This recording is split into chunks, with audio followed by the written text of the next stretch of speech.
Have you ever wondered how commercial real estate firms grow their portfolios? It takes incredible skill and patience. It takes being able to trust in your process and a deep rooted belief in building strong relationships. Building relationships must be intentional, and our next guest will speak to this today. We want to welcome Art Putzel. He's a principal at Trout Daniel and Associates, a commercial real estate firm based here in the Baltimore, Maryland area. Art, welcome to the Twins Talk It Up program. Thank you so much, David. Well, we're so thrilled to have you here, Art. My twin and I are excited to be able to look into this subject of building strategic relationships and how you use that to help build your firm.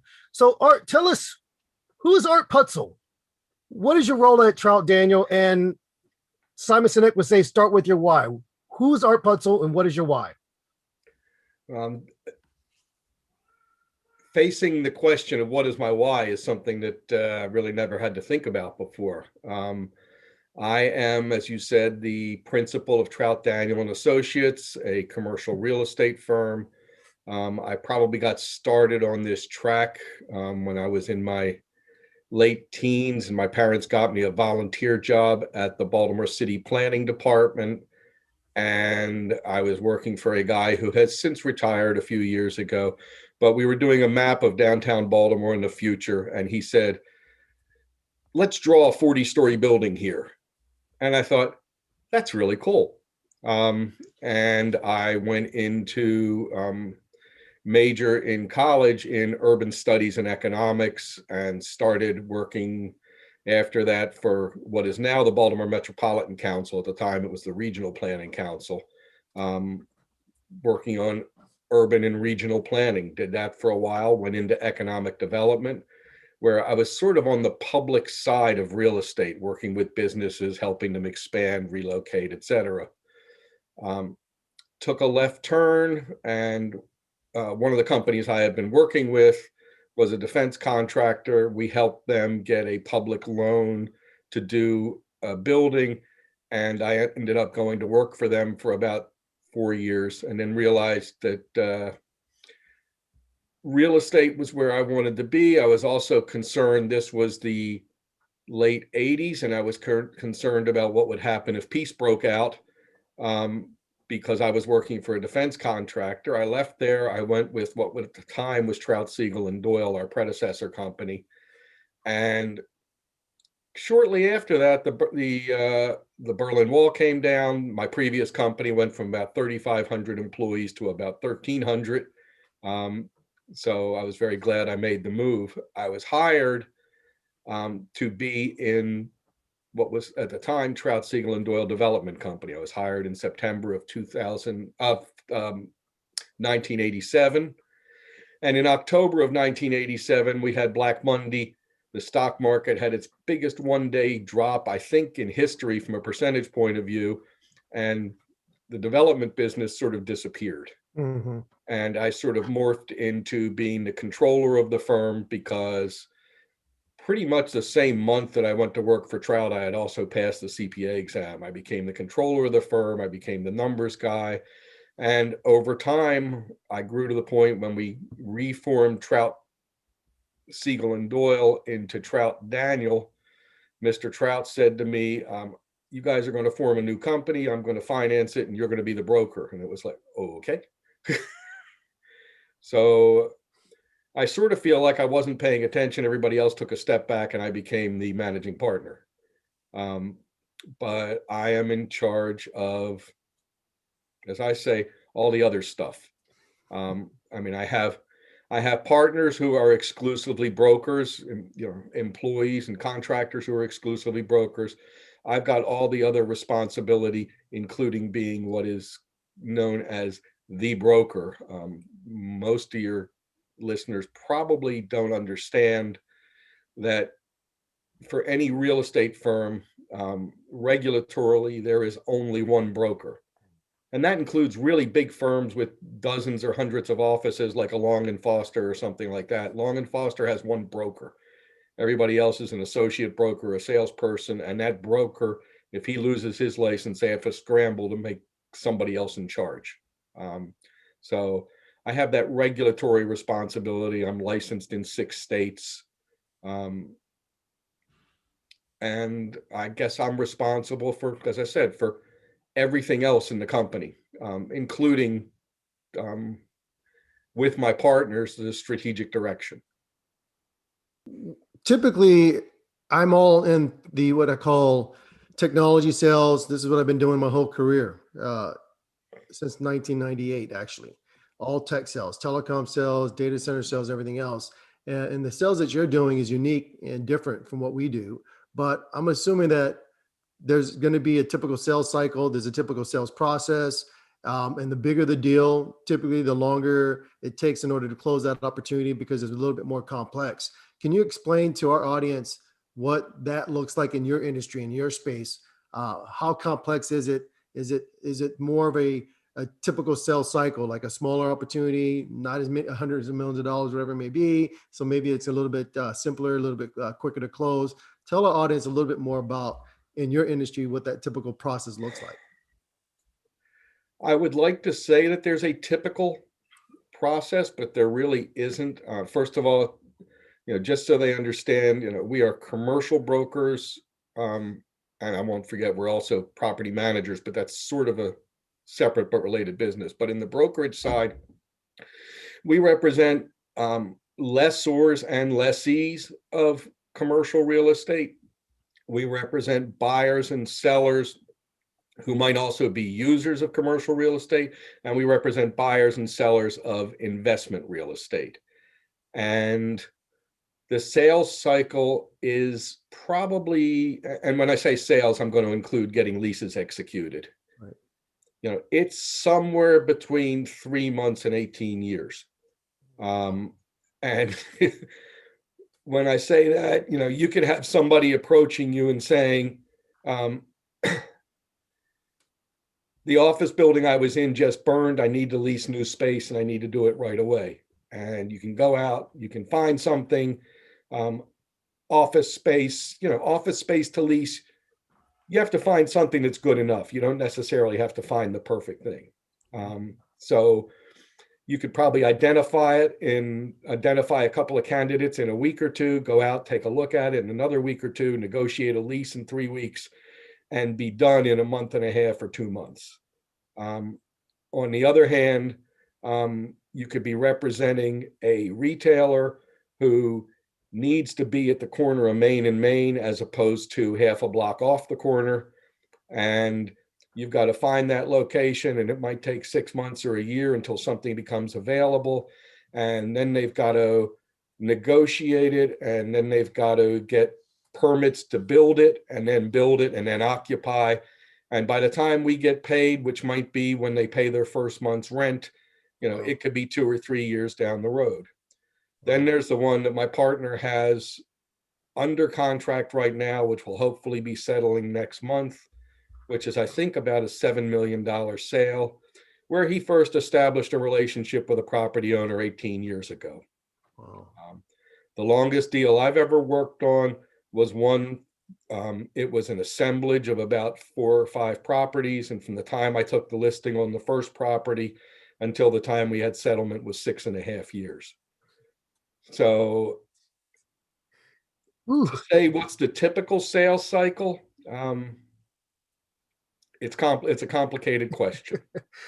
Art, this is David, and I'm glad you shared that. And it really is important to be able to see that in your world, it's so complex and there's different needs that arise. There's different situations that come up, and you have to really be in there with these potential leasers in terms of clients and understand what they're looking for, understand what you can provide. It makes me think about when I was courting my wife. At the time I was courting her, I knew on the very first date, I couldn't just put a ring on her finger. It would take some time. And yet I'm sure there are situations out there where people have just proposed to their wife the first time they met them.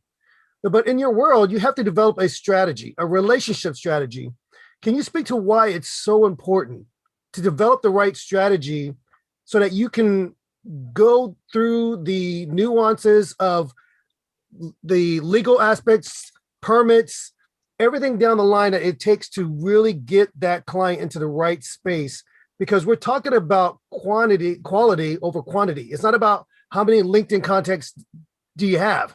Matter of fact, I might be more worried if there was a social broker in your company that had a ton of contacts versus the guy that's let's say the ace or another associate broker who only has a few, but he leverages those in the right ways. Can you talk about what that's like to develop a relationship strategy, or do you develop a relationship strategy within your firm? Well, what you said sort of reminded me of a story that my partner tells. I'm going to take a little detour and then come back to your question. He used to have his own company doing mall leasing for many, many years, one of the preeminent people in the country that did that. He tells me that the best salesperson he ever had was the one that made the least phone calls. He just made the right phone calls. Nice. He knew who to call for the right space. So that sort of gets to your story. But our business is one, as I said, of long lead times, and the average company that has one or two locations doesn't need our services very often. And what I always say is that I can come into your house and sell you a Cutco knife that you don't need. And I don't mean to disparage Cutco. We have a friend's son that sold us a Cutco knife when he was probably 17. He's now 38. And I still use that knife every day. They're awesome knives. Yeah. Yeah, they're great knives. So I don't want to disparage Cutco, but I can sell you one that you didn't know you needed. I cannot sell you a $3 million building or put you in a 30,000 square foot lease if you don't need it today. So our challenge, as you rightly point out, is how do you stay in front of the people that are important, so when that need does come up, they think of you, because we are, and this may come as a surprise to some people, we are not the only commercial real estate firm out there.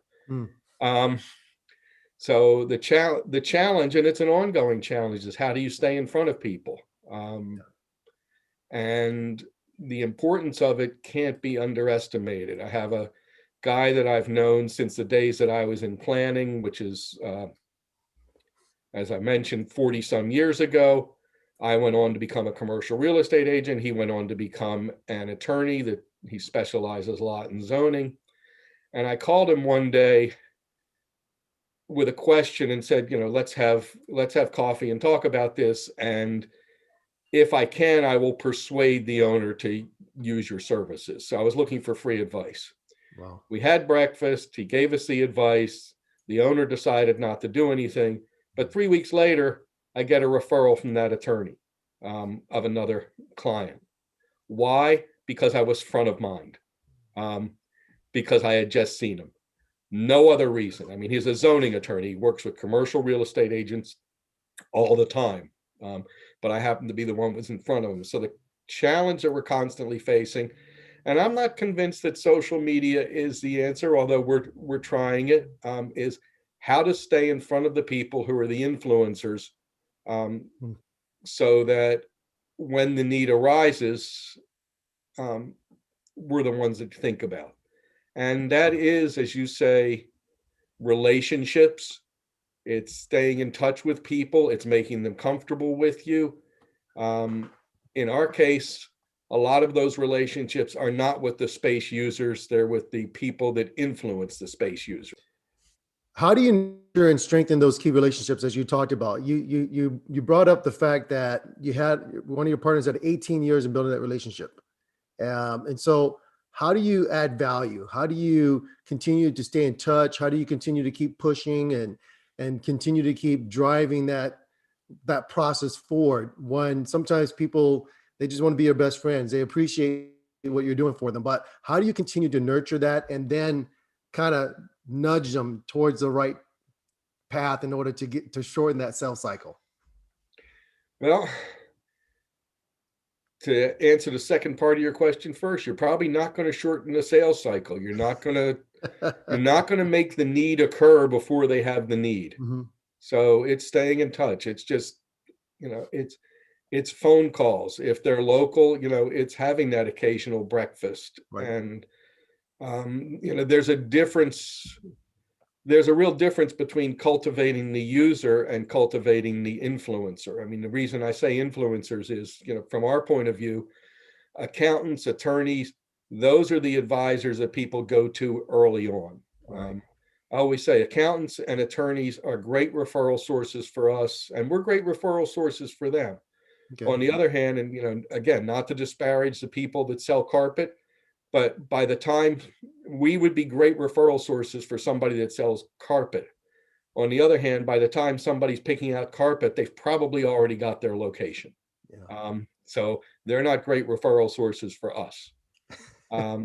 But it's a challenge. It's a lot of phone calling.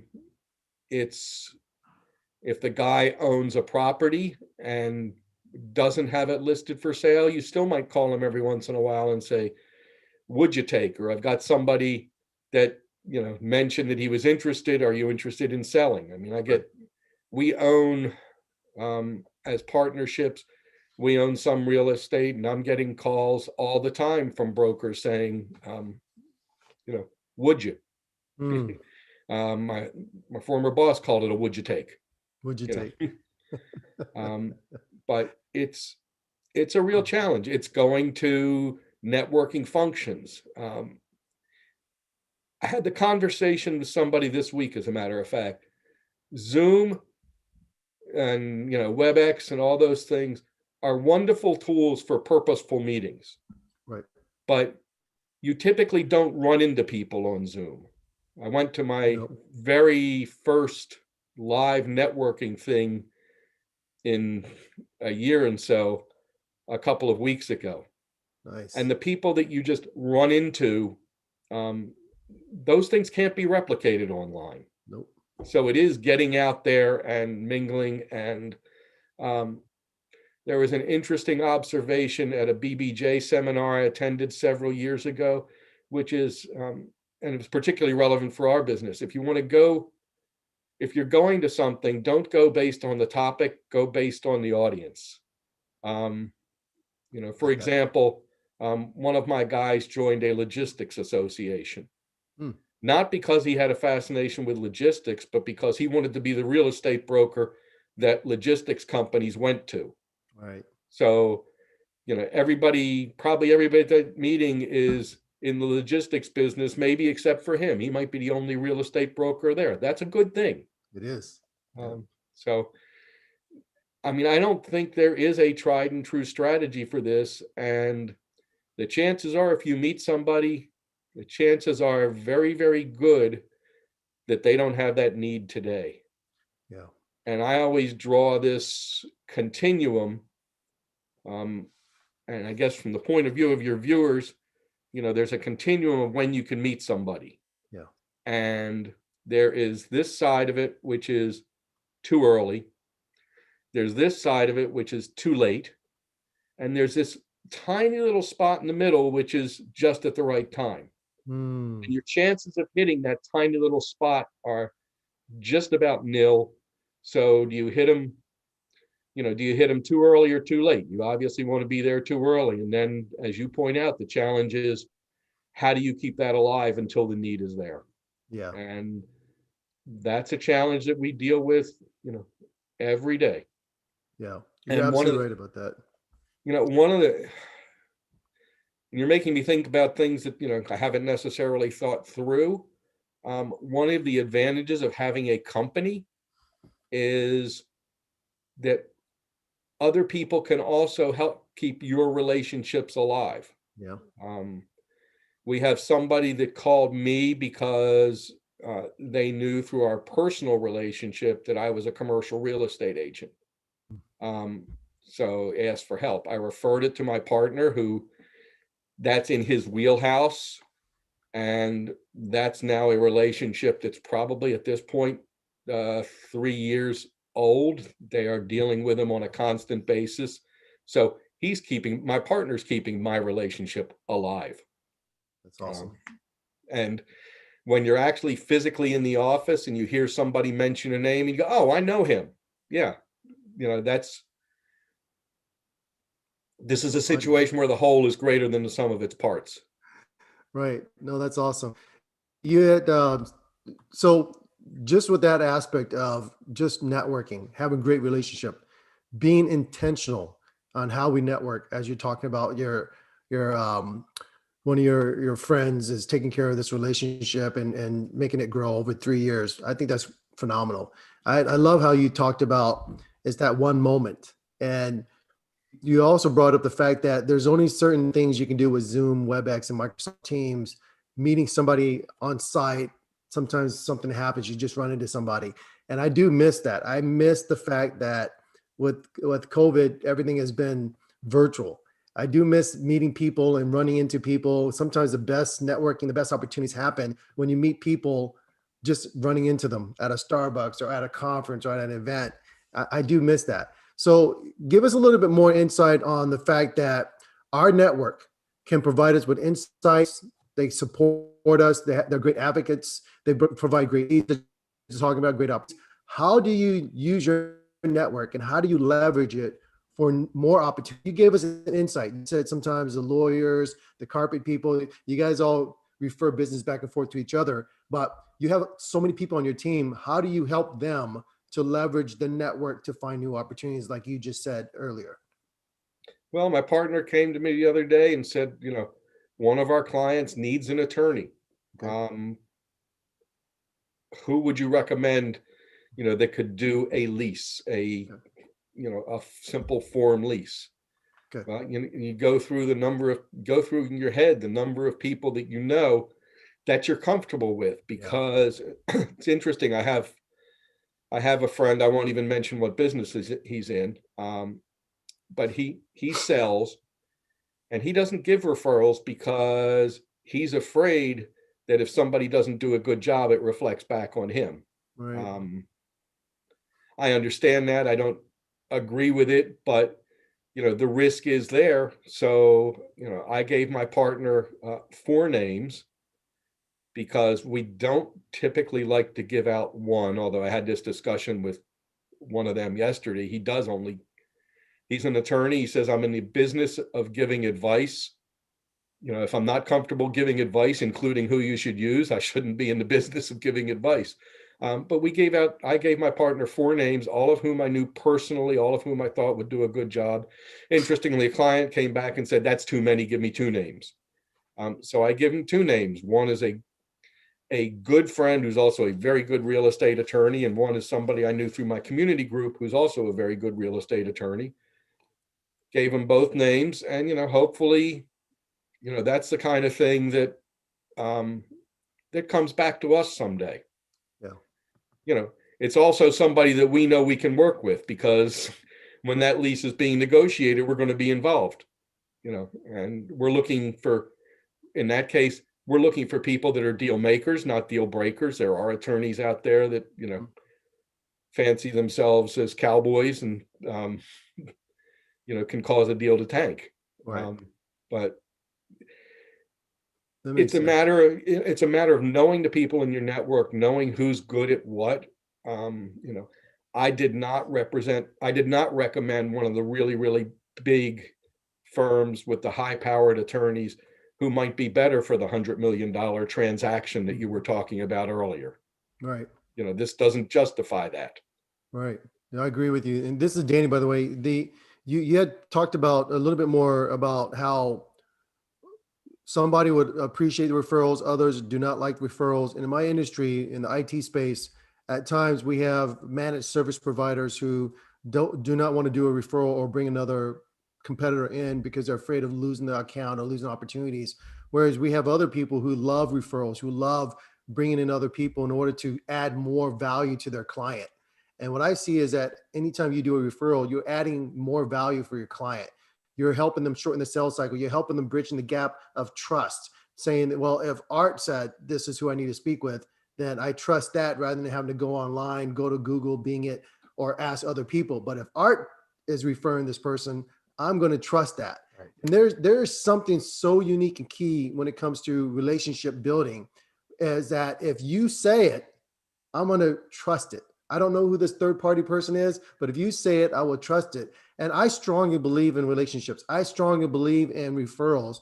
Why other people do not, I really don't know. I just don't get it. I don't understand why. I need it. David said something before we started that, he wanted to come away with some nuggets. I will give you a nugget that is not mine.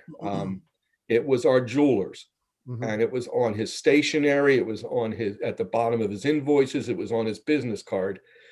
And his saying, and I don't know if it's original with him, but I attribute it to him, was know your jewelry or know your jeweler. Well, And I use that all the time when I'm buying insurance, like for the company. If you've ever had to actually read an insurance policy, which I have, it is nearly impossible to understand what you're covered for and what you aren't. right. So you either need to know your insurance or you need to know your insurance agent. And it's trust. That's what it comes down to. And it's sort of what you're saying. I could interview 6 attorneys if I'm a layperson, and they're all going to come off good. But if somebody that I trust says, here's the guy you want to use, then that's the guy I want to use. Yep. Yeah. That's a good point. Art, this is David, and I do appreciate the insight. And you made mention with the jeweler, you need to know jewelry, you need to know what you're looking at and looking for, or you need to trust the professional you're going to provide you with the right piece. Say you want to give it to your spouse, what have you. And so we're talking about branding. So can you talk about the Trout Daniel brand? What does every key relationship need to understand, or every potential client need to understand about you? And if you don't present the right brand, then of course that can put a bad taste in their mouth. And then that can lead them down a path where they don't want to work with you, or they'll tell some other potential clients, hey, don't work with this group here. So tell us about the Trout Daniel brand. Why do these potential clients, these decision makers of huge multi-million-dollar deals say, I want to work with Art, I trust Trout Daniel? Well, I think they have to believe that. Let me back up a second. Okay. We are commission driven. Okay. I mean, that's the way we get paid. And for good or bad, in general, we get paid more if the deal is bigger. Yeah. And very few cases do we get just a fixed fee for something. So if we're representing the buyer or the seller or the lessor or the lessee, our fee is bigger if the transaction is bigger and if there's no other broker involved to share it with. Right. So there is a built-in incentive to behave in certain ways. Our clients have to feel that despite that we are working in their interest, not our interest. And that's something that you can only prove over time. Yeah. Because they can see that, if they're a tenant, they can see fairly simply that if they're paying $1 more per square foot in rent, that we're getting paid more. And they have to be confident that despite that, we're trying to negotiate the best deal that we can. Similarly, the buyer of a building, we might be being paid by the buyer, we might be being paid by the seller, but again, the fees often going to be dependent on the size of the deal. So there's no way to sugarcoat it. They just have to have that implicit trust. And so we put integrity forward as, one of our primary tenets, one of the things that's important to us. And it's one of the reasons that 25 years ago, I was considering moving to another job. But what I always said is one of the things I never doubted when we were Trout, Siegel, and Doyle was that that the principles of the firm had integrity, and that is not a universal quality in our industry. But that was very important to me. That you do what's right for the client, and then in the long run, that's going to benefit you. Yeah. You may give up $5,000 on this deal.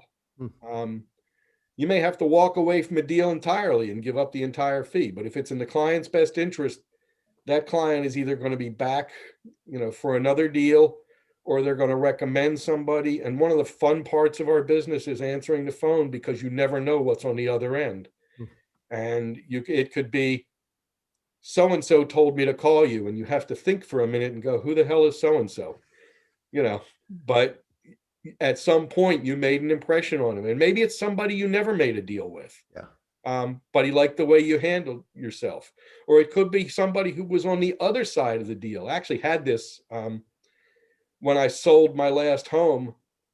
I did a lot of work on the house, so I knew the house inside and out. And the buyer had an inspector come out and inspect the house, and every skeleton that I was aware of, he found. So I hired him to inspect the house that I was buying, because he just did an awesome job. He was working against me, but he did an awesome job. So I hired him the next time. And you just don't know where your next piece of business is coming from. So it's important to treat everybody fairly and everybody with integrity. It's actually, it does happen to be one of the requirements of the code of ethics of our business, but that doesn't mean that everybody adheres to it. And Art, this is David, and I love how you said that your brand, Trout Daniel, we're going to be known as a firm that leads with integrity, because even though that code is out there, there's still the perception, there's still this sense of feeling that we don't trust this type of industry, or we don't believe we're going to get the best opportunity or deal coming our way. And the fact that you're willing to walk away or say, I'll take less, because you're looking at the long-term goal. You're looking at the end of the day, it's not just about this one deal. You're talking about setting the foundation for deals that are going to come down the road. So this leads to my next question. How else do you gauge the value of these relationships?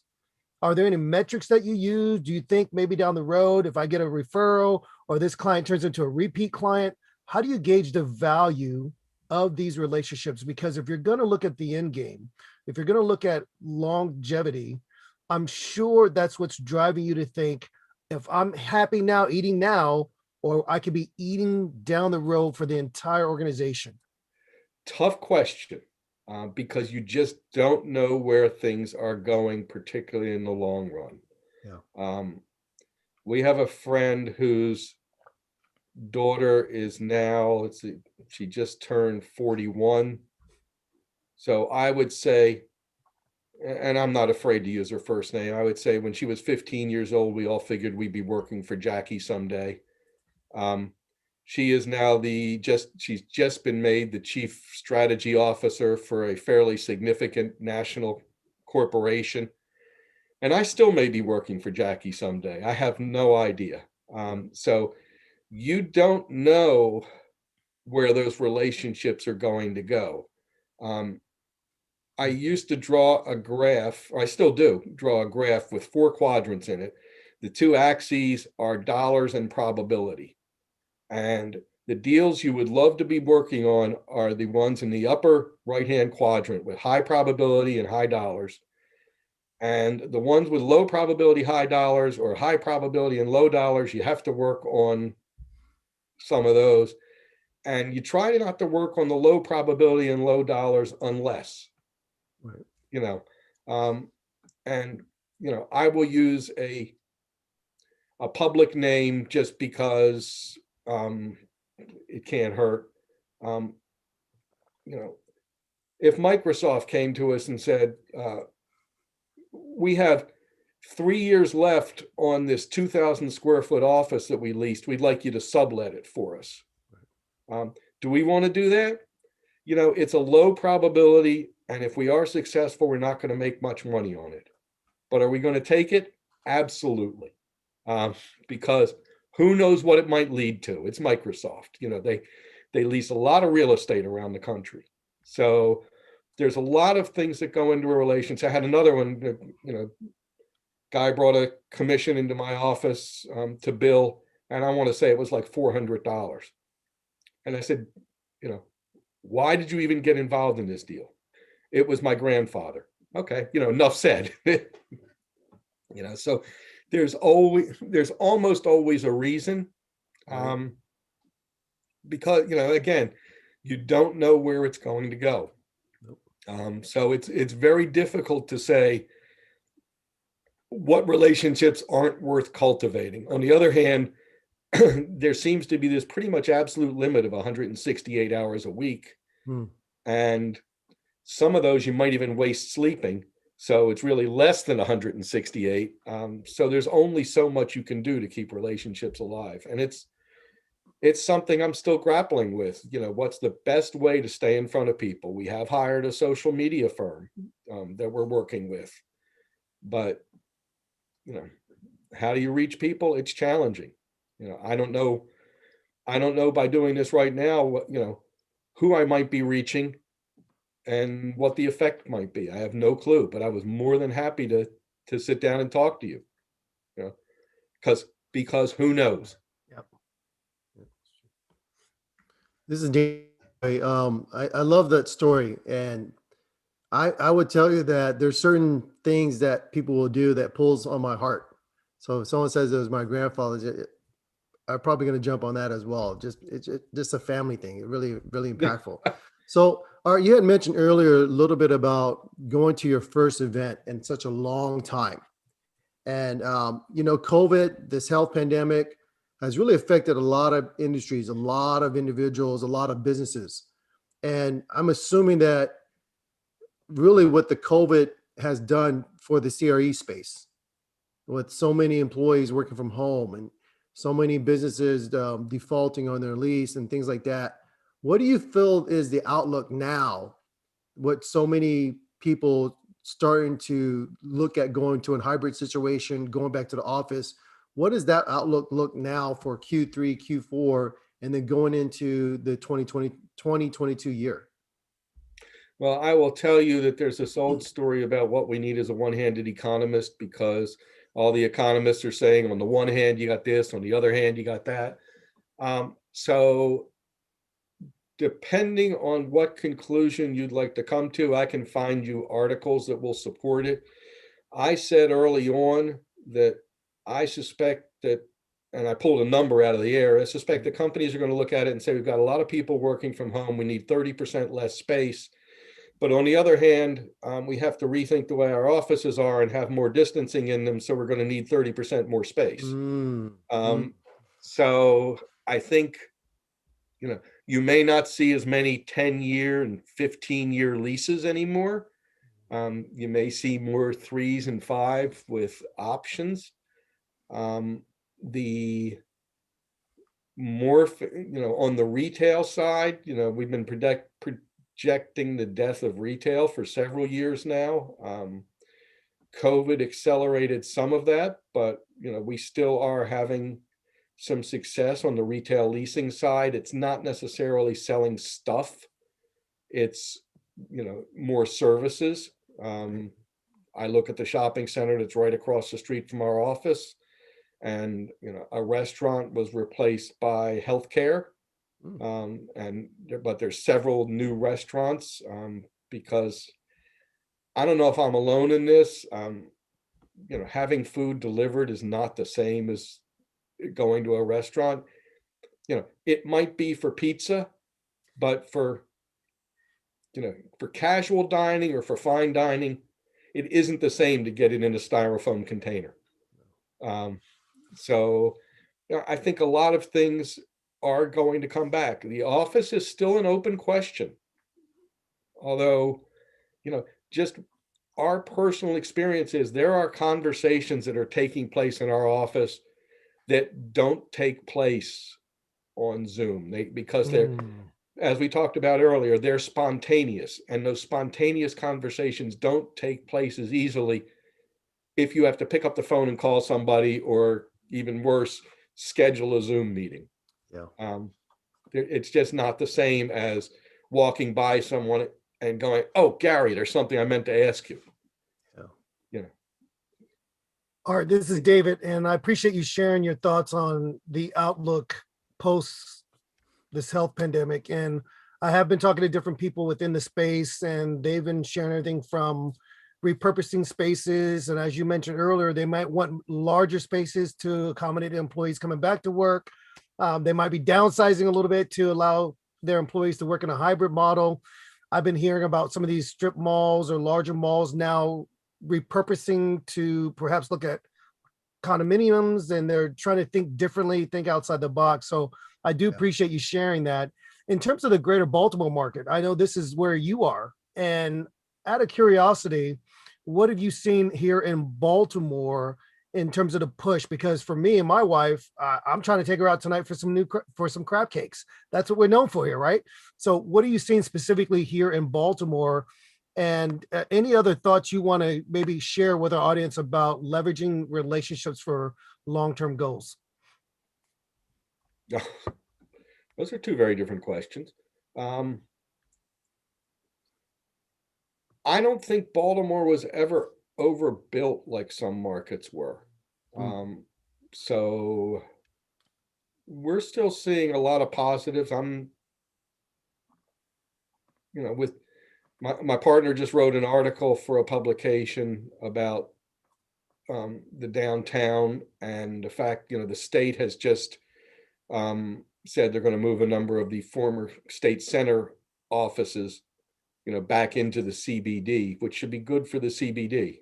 Plus, you've got a lot of residential going on down there. I think the nature of the CBD, the nature of the city is changing some, but I think if Baltimore City can get its other issues under control, and I'm still hopeful that that's going to happen someday, I think people will still want to live in the city. One of the people in my office just told me that she lives actually not far from me, just inside the city line, but in a more suburban neighborhood, and she misses the ability to walk to places. My son lived in Manhattan, and the fact that you could pretty much get anything you wanted within a close walking distance is really nice. I like that. So, I am reasonably encouraged about the city. We see a lot of stuff happening from an investment point of view. My investment brokers have properties in the city that they're selling. When I say that they're selling, I mean people are buying them. Wow. Anytime you sell something, there's somebody on the other side that's buying it, and they presumably are buying it because they believe in it. At least they believe in it at that price. So, I don't think that's a discouraging thing. I think that's an encouraging thing. Our business is all relationships. I contrast it to, if you're traveling in Fargo, North Dakota, and you're hungry, and you happen to be the kind of person that likes McDonald's, and you see the Golden Arches, you're going to go McDonald's because you know what you're going to get. It's going to be consistent. What you get, at McDonald's in Fargo is going to be pretty damn similar to what you get in Baltimore or Tallahassee. On the other hand, service businesses, you're dealing with people. If your wife's getting her nails done at a salon and her manicurist moves to a different salon, there's a decent chance, if it's within close driving distance, that she's going to move with the manicurist. It's not the brand of the salon that's important. It's the person that she's dealing with. If you have an attorney that has handled your family's business for years and you like him and he moves to a different law firm, chances are you're going to move with him. In real estate brokerage, it's the same thing. I mean, even if you're a CBRE, who's one of our biggest multinational competitors, if you're comfortable with your CBRE agent in Baltimore and your business is primarily in Baltimore and he moves to another firm, you're probably going to move with him because A, you like him, and B, you also trust his judgment. So if he says there's a platform that's better for me, then you're going to believe that that platform's better for you as the client as well. Well, it's the same thing, we believe in our people. We believe in our people developing relationships, and that's what it's all about. And hopefully it's repeat business. I mean, those are the kind of relationships you want to establish. I mean, the nail salon business that I just put in. That's why I picked that, because I don't do that many transactions myself because of my other responsibilities, but I just did a lease for a nail salon.